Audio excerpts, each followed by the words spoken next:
Boa noite. Boa noite. Então, como o nosso irmão hoje nos falou, nosso tema de hoje é a justiça das aflições. Isso é um item, na verdade, do capítulo 5 do Evangelho segundo o Espiritismo, que diz sobre as causas das aflições. Então lá nós temos Mateus e Lucas tentando traduzir, na verdade, o pensamento de Jesus sobre as aflições que atingem e atingiu a humanidade. Porém, quem teve a oportunidade de domingo assistir o Divaldo lá na creche Vera Rodrigues, ele explica da dificuldade de você pegar um pensamento, ainda mais de um espírito iluminado como Jesus, e colocar isso utilizando apenas o dialeto, a linguagem aramaica, porque ele era muito pobre para poder expressar esses pensamentos. Então, na verdade, e também com as traduções, se perde um pouco da essência do que Jesus pensava para aquilo que foi para o papel. Então, Mateus dizia assim: bem-aventurados os que choram, porque serão consolados. Bem-aventurados os que têm fome de sede e de justiça, porque serão fartos. Bem-aventurados porque padecem perseguição, por amor à justiça, porque deles é o reino dos céus. E Lucas traduz também, praticamente quase igual a Mateus, dizendo assim: bem-aventurado vós os pobres, porque vosso é o reino de Deus. Bem-aventurado os que agora tendes fome, porque sereis fartos. Bem-aventurados vós que agora chorais, porque ireis. Mas ai de vós, ricos, porque tendes no mundo a vossa consolação. Ai de vós que agora rides, porque gemereis e chorareis. Mas é lógico, né, gente, que nós temos sim várias pessoas que passam pela prova da riqueza com êxito, né? Saindo da existência carnal, mais aperfeiçoado, muito melhor do que quando encarnou. E nós vamos lembrar então a passagem de Lívia aqui na terra. Lívia era a esposa do senador Públio Lentulus. E ela, romana, lógico, cresceu com muita mordomia, né? Tinha escravos para poder servi-la, tudo que ela precisava. Era rica, de família tradicional, mas, mesmo assim, como a maioria dos romanos deixavam se perder essas facilidades, Lívia não, porque a Lívia tinha uma moral muito elevada. Ela estava pronta para receber a boa nova, receber a mensagem de Jesus, e ela não se deixou corromper pela facilidade da riqueza, e sim estava tão pronta, tão apta para poder receber ensinamentos, que como o seu marido, o senador, tinha muitos compromissos, inclusive noturnos, ela aproveitava para escapar, para fugir dele, né, porque não deixaria nunca, e ia às catacumbas para poder assistir às pregações da Boa Nova. E foi assim que um dia os soldados romanos chegou naquele local onde tinha várias pessoas, geralmente pessoas simples, escutando as mensagens de Jesus, que vinham preencher aquelas almas de esperança de um mundo melhor. E os soldados chegaram e foram todos presos. E aí, todos que estavam ali seriam levados à arena, seriam devorados por leões. Lívia, mostrando a sua nobreza, ela estava vestida com uma túnica de patrícia, que demonstrava ali que ela fazia parte dos romanos, né? Então, ela trocou a sua túnica com a roupa da sua serva. E assim, a serva de Líbia foi liberada e ela foi para a Arena. Mas não é motivo de tristeza. E por que não? Porque Lucas falou aqui, ele falou assim que bem-aventurados os que padecem perseguição por amor da justiça, porque deles é o reino dos céus. Então, Líbia, antes mesmo da festa chegar perto dela, oscilando com o golpe mortal, ela foi recebida por Jesus, foi acalentada nos braços de Jesus e seguindo com ele para os céus. Mas tanto a riqueza quanto a pobreza são provas difíceis, né? E eu, estudando esse tema aqui, eu lembrei da minha juventude e, francamente, viu, era difícil ser pobre, como é difícil, né? E aí, um dia, eu fazia tiro de guerra, eu estava em ordem unida, você sabe o que é isso? Tem que ficar ereto, reto, né? Não pode nem se mexer olhando para o sargento. Ele falando, todo mundo lá naquela disciplina. Mas tinha um vizinho meu que ficava bem atrás de mim, que era muito levado, pode ser muito levado, né?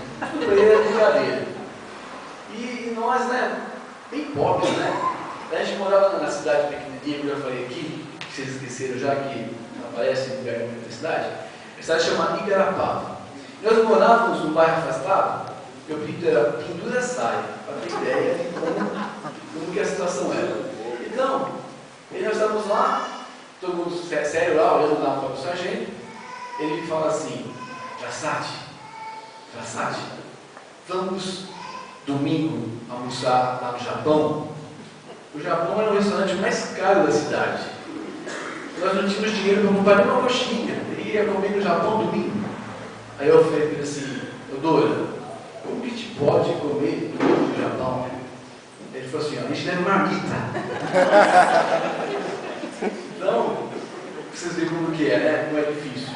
Mas mesmo assim, graças a Deus, eu fui muito feliz. Mas, se a pobreza é difícil, a riqueza também tem muitas coisas que ela nos traz, muitas armadilhas.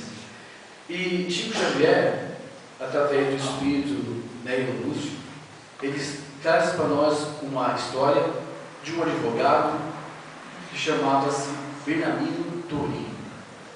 Esse advogado, ele tinha uma inteligência acima do normal, acima da média, né? E além dessa inteligência que ele possuía, ele tinha um magnetismo que ele colocava nas palavras que envolvia a todos que estavam ao seu redor, inclusive embaraçava as mentes que pensavam em oposição a ele. E sendo assim, ingressando na carreira do direito, o doutor Torini começou a ganhar causas que eram praticamente impossíveis de ser ganhas. E aí foi se acercando dele pessoas que tinham dinheiro, tinham fortuna, podiam pagar muito bem, mas pessoas que na verdade elas estavam equivocadas, elas estavam erradas e utilizavam da inteligência do doutor Torini para ficar livres da garra da justiça. Assim, cada vez mais crescia a fama do doutor Torini. E muitos criminosos aproximavam dele, oferecendo quantias muito boas de dinheiro, irrecusáveis, e ele foi trabalhando e transformando vítimas em culpados e culpados em vítimas. Ele, pelo seu sucesso na profissão, ele era muito respeitado, muito admirado, e por onde ele passava diziam assim: lá vai o cabeça, para se referir à inteligência dele.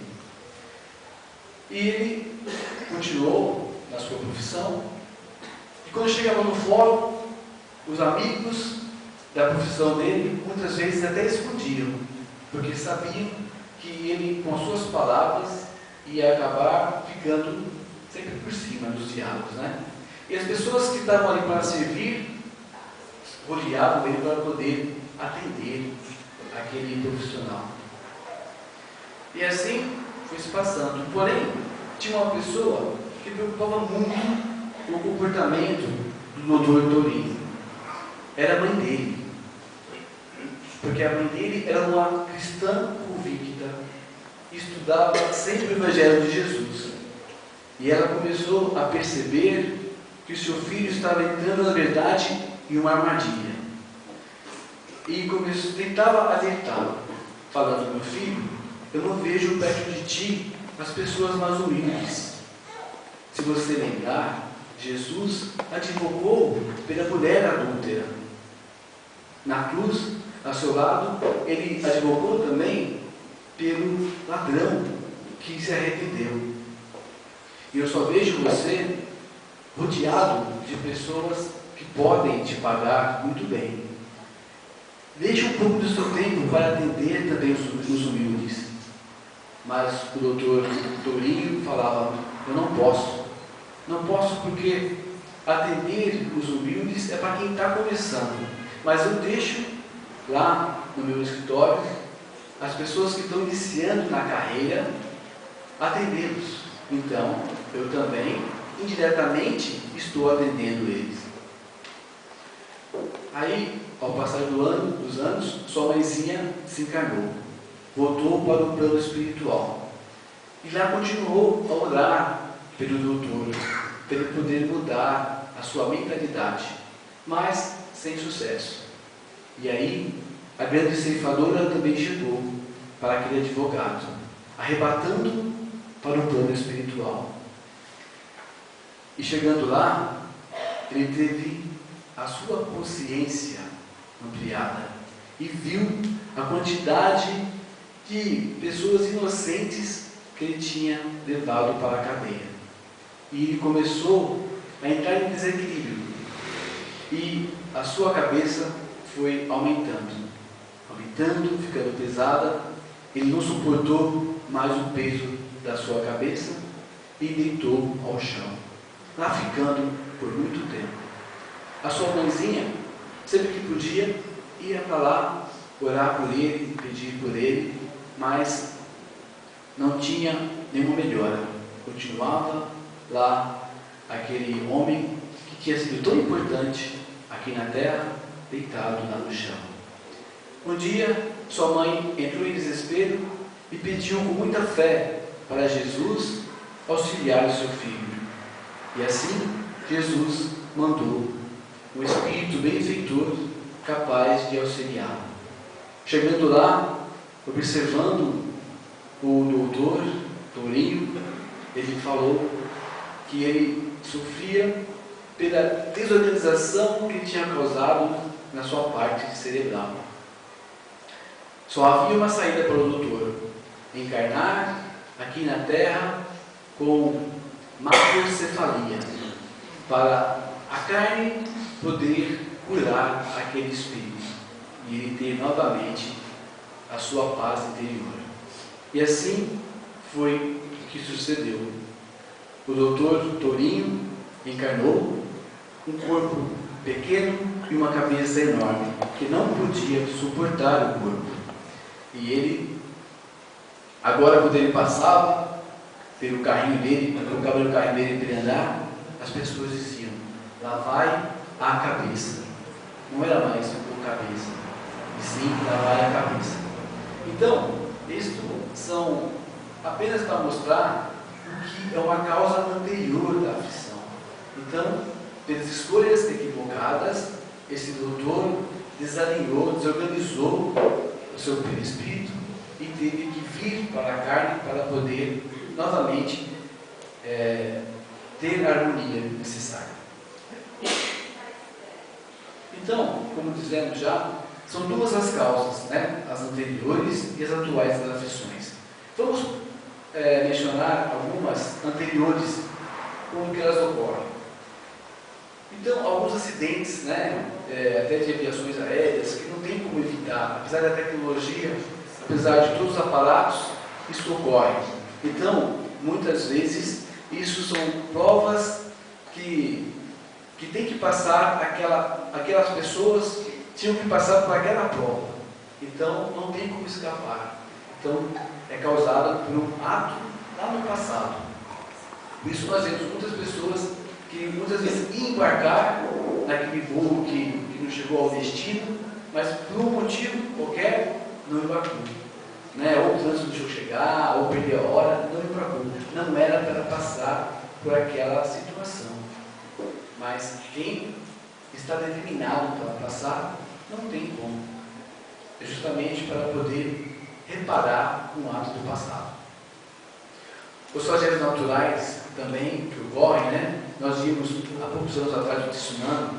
Então são coisas já que as nossas escolhas, as escolhas de pessoas acabam formando e passam aqui para poder reparar. As doenças de nascença, né? Que também as pessoas que nascem com alguma deficiência, então geralmente são causas anteriores das aflições. Mas nós não podemos, né, principalmente nós espíritas, falar: ah, se a pessoa nasceu com essa deficiência, com certeza ela causou alguma coisa lá no passado. E por que não? Porque muitas vezes o espírito escolhe uma prova para ele poder vir na Terra se aperfeiçoar. Então ele não tinha que passar por aquilo, ele escolheu. Assim sendo, toda expiação é uma prova, mas nem toda prova é uma expiação, né? Então, ou seja, cometeu algo no passado que desarmonizou o seu perispírito, ou se não atingiu o seu próximo, você vai ter que reparar. Então, está ali uma expiação. Mas nós podemos também escolher, para aqui na Terra, passar por uma prova. Eu acho que eu vou escolher agora a prova da riqueza, né? Na verdade, chegando lá, a gente deixa para os nossos irmãos superiores nos orientar, porque é melhor para nós, né? A imprudência também, gente. A imprudência também é uma causa natural da aflição. Quando eu lecionava, eu conheci um aluno que era motoboy. E aí, no intervalo lá, conversando com ele passando sobre moto lá, né? Aí, comecei a falar de moto. Ah, você já teve moto? Eu falei: eu tive uma CG, né? Para eles nem é moto, CG, não. Básica, né? Eu tive uma CG. Aí ele falou assim: mas você era cachorro louco? Eu falei: o que é isso, cachorro louco? Não sei se mudou o termo, né? Mas cachorro louco é aquela pessoa que passa pela esquerda, passa pela direita, costura, faz. Eu falei: não é cachorro louco, não, né? Eu falei: eu sou. Ele estava orgulhoso de ser cachorro louco. Então, tomara que não. Mas ele pode, com esse comportamento, ter causado uma causa atual da aflição, né? Se ele achar um carro parado em cadeia, ele não tinha que passar por aquilo. A imprudência dele levou a ele aquele acidente. Então, muitas vezes o acidente são frutos de causas atuais. Nós não teríamos que passar por isso. Nós acabamos passando por imprudência nossa. E também, muitas vezes, a falta de fé em nós, a falta de fé em Deus nos leva a aflições. Isso também é uma causa atual. E aí, para exemplificar melhor, eu vou lançar a mão de outra historinha que veio pelo espírito Nélio Lúcio, através das mãos de Chico Xavier. Então, nessa história, acho que muito linda, estão os discípulos de Jesus reunidos na casa de Simão, porém eles estavam muito cabisbaixos, estavam muito tristes, porque Tadeu e André tinham sido alvos de pessoas roubadas, né? Eles estavam na beira do lago, essas pessoas chegou e acabou tratando eles ficaram muito desequilibrados. E foram lá para a casa de Simão. Jesus, após alguns momentos, começa a pregar, mas o ambiente estava pesado, né? Eles estavam remoendo aquele acontecimento. E assim, Jesus começa a falar da glória que recebe o homem de bem ao retornar para a parte espiritual. Mas quando Jesus deu uma pequena pausa, Tadeu pegou e falou para Jesus: Mestre, quando você está falando, eu sinto uma vontade enorme de sair, de pregar, de exemplificar os seus ensinamentos. Porém, quando eu chego lá fora no mundo, quando lá eu estou só, meu coração indisciplinado e ingrato faz com que qualquer coisa que venha me desestabilize e eu acabo cometendo mal. Eu não me acho pronto para poder espalhar o seu evangelho. E aí, André também aproveitou a pausa de Tadeu e disse: Mestre, o que será de mim? Eu também, como Tadeu, não tenho condições de pregar o seu evangelho. Porque na primeira acusação que me fazem aí fora, eu perco o equilíbrio. Eu quero revidar. Então, como eu posso falar sobre o seu amor, levar a sua verdade, se eu não tenho ainda a condição para poder exemplificar? E aí, Pedro também disse: Mestre, eu também, quando me encontro na intimidade do meu quarto, a sós, eu começo a refletir e pensar: será que sou digno de levar essa palavra do Mestre Jesus a meus irmãos? Tenho tantas falhas, sou tão imperfeito. Será que eu tenho a condição de ser multiplicador desse Evangelho? E mais discípulos falaram com o mesmo pensamento, abordando a mesma ideia. Aí Jesus esperou todos falar e explicou. Em verdade, Jesus dizendo, né? Em verdade, o paraíso que sonhamos está muito distante da terra. Meus companheiros, não vejo vocês como espíritos perfeitos. Mas, se nós, os anjos que estão lá no céu, não têm morada ainda na terra, porque aqui nosso chão ainda é rústico e grosseiro. Nós, na verdade, temos que lutar contra nossas imperfeições. Deus enviou justamente essa boa nova para servir de ferramenta, para lapidar as nossas imperfeições. Que mérito teria se esses anjos celestiais viessem aqui fazendo o trabalho que cabe a nós? Então, vocês estão dizendo que são frágeis, que são fracos, que são imperfeitos, mas nós que temos que nos esforçar para chegar até Deus. E aí, os discípulos entenderam que dependeriam deles pegar a boa nova, aprender aquele evangelho e a cada dia lutando contra as suas imperfeições, se tornando homens melhores. E agora, meus irmãos, nos perguntamos, nós também, ao meditar, enxergamos muitas vezes muitas imperfeições em nosso comportamento, em nosso pensamento. Mas Jesus, no seu infinito amor, conhece a cada um de nós. Sabe muito bem de onde viemos e para onde vamos. E Ele conta conosco para que possamos a cada dia procurar se melhorar, procurar fazer da terra um mundo melhor, contagiando também o nosso próximo. Um dia, Jesus disse a Pilatos que o seu reino não era deste mundo. Mas nós ainda ouviremos no porvir, se acreditarmos em nosso potencial, se acreditarmos que poderemos ser diferentes, ser cada vez melhor, contribuir para que um dia o Mestre Jesus venha a dizer: o meu reino é deste mundo. Que a paz esteja em nossos corações. Assim,